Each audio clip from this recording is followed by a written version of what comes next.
Oke, Assalamualaikum warahmatullahi wabarakatuh. Halo semuanya. Pada kesempatan ini aku bakal ngebahas soal yang berkaitan dengan materi tekanan hidrostatik dan gaya apung. Soalnya seperti berikut, yaitu sebuah manometer terbuka digunakan untuk mengukur tekanan dalam tangki. Tangki diisi setengahnya oleh 47.000 kilogram cairan kimia yang tidak larut dalam air. Tangki dihubungkan dengan manometer yang berisi air. Seperti bergambar, jika L adalah 10 meter, R 2 meter, A 210 meter, dan B 35 milimeter dan C 400 milimeter, berapa tekanan dalam tangki relatif terhadap tekanan atmosfer. Jadi di sini kita bakal nanyain berapa tekanan tangki itu relatif terhadap atmosfer. Kalau misalnya dia bilang tekanan tangki relatif terhadap tekanan atmosfer, maka kalian harus mencari tekanan tangki kita misalnya T itu harus dikurangi dengan atmosfer. Nah, itu pertanyaannya yang perlu kita cari. Kalau misalnya dia relatif terhadap atmosfer. Itu. Nah, untuk ngejawab soal ini, karena kasus ini sebuah manometer, kasus manometer itu punya sifat. Kalau misalnya manometer itu biasanya selalu menggunakan pipa U. Nah, kalau misalnya menggunakan pipa U, jadi kalau misalnya aku punya titik ini, U, seperti berikut. Nah, jadi ini, ini. Nah, misal kalau aku tinjau titik di sini sama titik di sini, titik satu dan titik dua, dia bakal memiliki sifat tekanan yang sama. Jadi pada titik satu dan dua, ketika dia berada pada ketinggian yang sama, maka memenuhi bahwa P1 sama dengan P2. Tekanan pada titik satu itu akan sama dengan tekanan di titik dua. Nah, untuk perhitungannya ntar bisa menggunakan eh, faktor-faktor dari tekanan hidrostatis. Nah, pada soal ini kasusnya juga sama. Jadi ada tangki, tangki ini punya tekanan, mendorong bahan kimia ini dan mendorong bahan kimia ini kepada air di sini.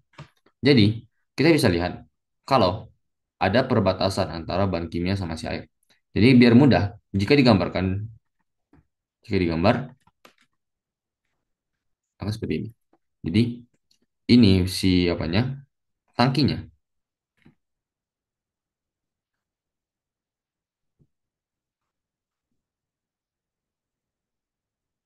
Oke, berikut. Nah, oke. Nah, oke. Jadi si cairan ini di sini, ini ada terdapat tekanan tangkinya di sini. Nah, di sini ada perbatasan antara bahan kimia dengan si air. Nah, karena di si air langsung bertemu dengan udara, maka dia akan merasakan tekanan atmosfer. Untuk kasus ini, aku bakal meninjaunya pada titik yang si antara perbatasan si bahan kimia sama si air untuk mendapatkan PT kurangi penol. Nah, jadi kalau misalnya aku meninjau pada perbatasan, maka titik ini tekanan satu dan inilah tekanan dua, ya. Karena dia berada pada titik yang sama, maka dia akan memenuhi bahwa tekanan pada titik satu itu sama dengan tekanan pada titik dua. Oke. Nah, pada tekanan titik satu, ini merasakan tekanan yang berasal dari ketinggian ini, tekanan hidrostatis pada ketinggian A ini, dan tekanan dari si PT.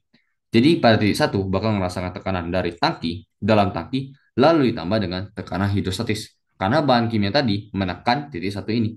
Sehingga dia akan bertambah dengan rho. Kita misalin, bahan kimia ini mempunyai massa jenis rho C.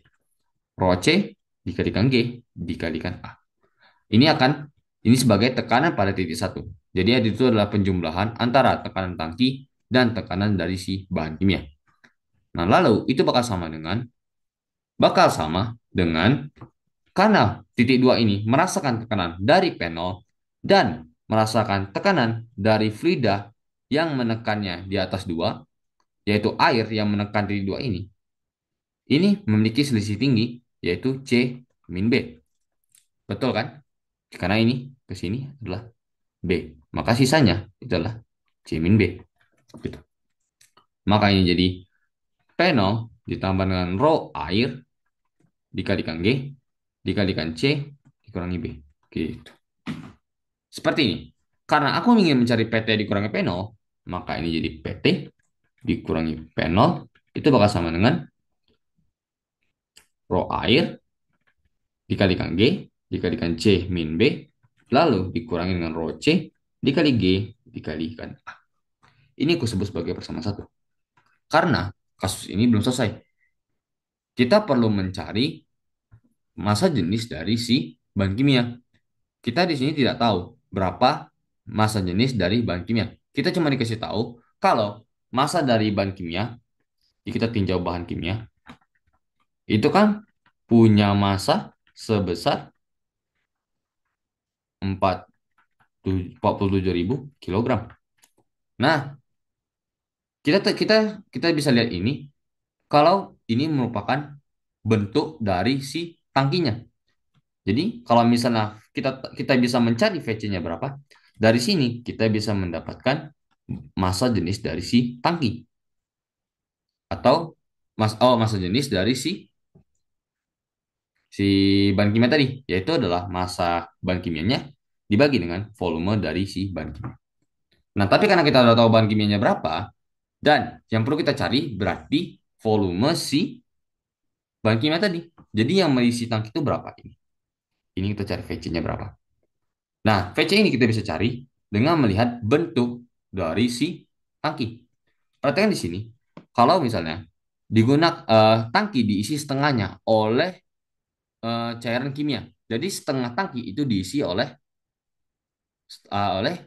cairan kimia tadi.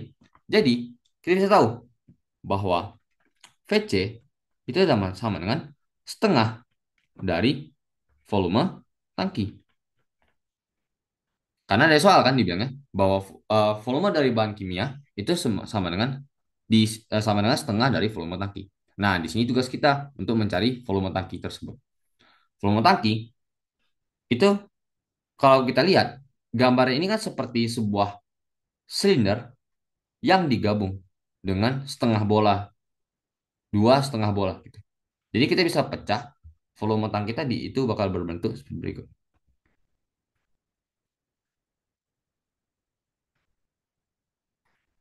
Dia bakal bisa kita buat seperti ini.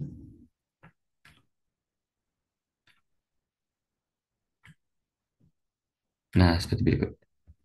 Oke, kalau misalnya ini aku sebut sebagai V1, ini V2, dan ini V3, ya. Dan kita tahu ini jari-jarinya R, ya ini R, dan ini adalah berarti L min 2R.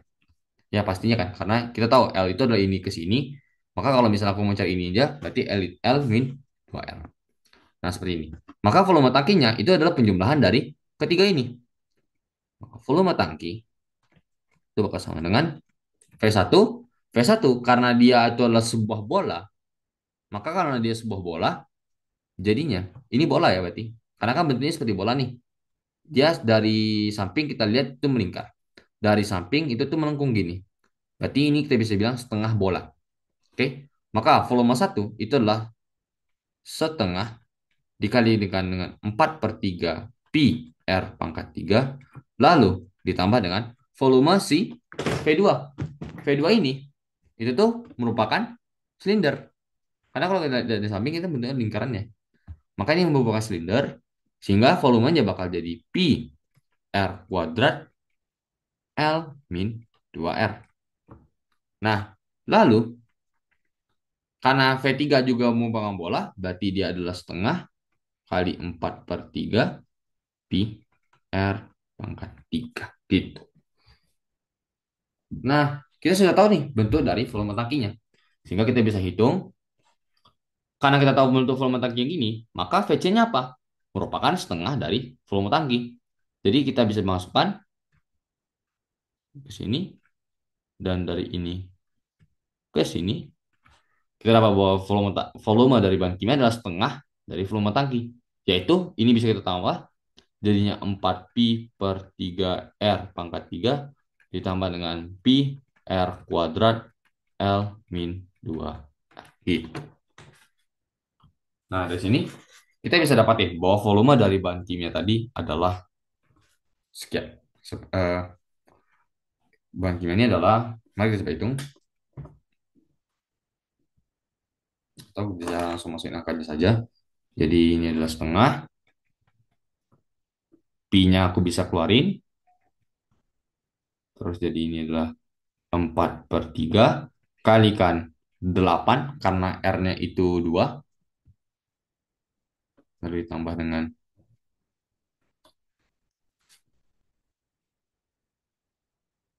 tambah dengan R ini berarti 4 ya. 4 lalu 10 dikurangi dengan 4. Ini bakal 8, 43, 10 kurangi 4 ya benar. R-nya 10. Sip, R-nya itu pas. Maka ini bakal menghasilkan nilai,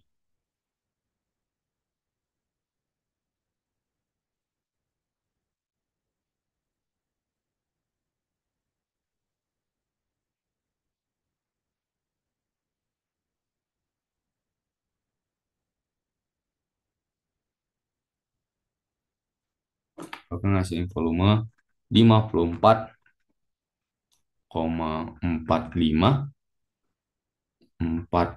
meter pangkat 3. Nah, gitu. Nah, karena kita dapat VC-nya segini, fokus dulu. Nah, karena VC kita dapat segini, sehingga kita bisa tahu rho C-nya adalah massa tadi per si volume si bahan kimia tadi. Maka itu jadi 47.000 dibagi dengan 54,454. Itu bakal sama dengan, itu bakal jadi bagi 4, ini bakal ngasilin 863,114 kilogram per meter pangkat 3. Ya. Nah, karena kita udah dapat nih massa jenis dari si bahan kimianya, maka kita bisa dapat nih bahwa maka PC eh PT dikurangi P0 itu sama dengan rho akhir dikalikan G dikalikan eh, C min B ya. C min B kurangi dengan rho chemistry bahan kimianya dikalikan G kali A. Yap, tinggal masukin angkanya saja. Rho air itu 1000, oke, itu kali 10. Terus C min B-nya adalah C-nya itu 400 mm. Kalau aku konversi ke meter, berarti jadi 0,4. Ya kan? 0,4. B-nya itu berarti ini jadi dikurangi 0,035. 0,4 dikurangi 0,035, oke. Dikurangi dengan massa jenisnya itu 863,114 dikalikan 10, dikalikan A-nya adalah 210. Berarti ini adalah 0,21. Maka dari sini kita bisa dapat ya bahwa nilainya adalah, hitung ngasilin.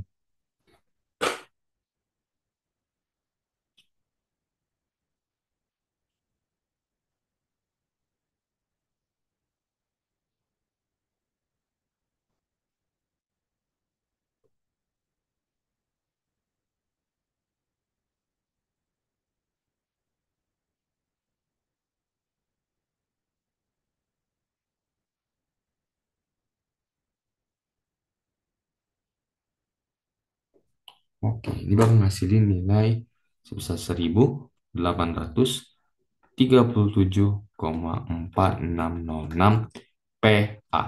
Karena di soal ngeminta dalam kilopascal, berarti jawabannya adalah bahwa PT min P0 itu sama dengan 1,837,375 deh. Kilo P. Seperti berikut. Oke, baik. Sekian untuk materi dari untuk pembahasan soal tekanan hidrostatik. Sampai jumpa di lain video. Thank you guys.